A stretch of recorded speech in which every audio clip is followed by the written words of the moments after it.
Hello, test. Hello, test.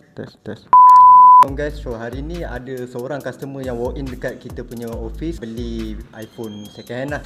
So hari ni kita nak interview dia sikit. Boleh introduce dari mana datang beli dan beli apa hari ni? Okey, saya Azwar dari Ampang. Hari ni saya beli iPhone 15 lah. Second hand untuk anak saya.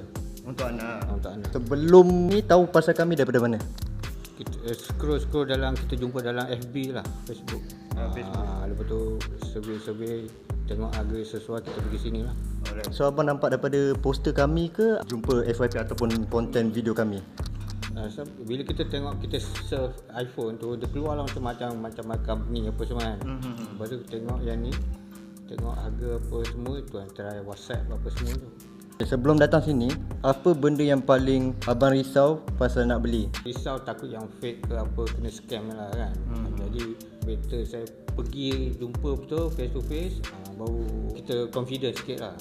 Maknanya putih lah, memang bukan scam ke apa ke kan. POV sebagai seorang customer, abang nak nampak produk tu depan mata abang, supaya abang ada rasa macam kepercayaan untuk beli lah.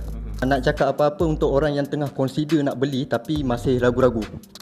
Pada saya, jangan ragu lah dengan apa Movicom ni, sebab memang trusted lah. Mana kalau kita WhatsApp ke, dia reply, dia explain A to Z lah, sampai kita apa yakin. Mana bukan scam bukan apa, saya recommend lah Movicom.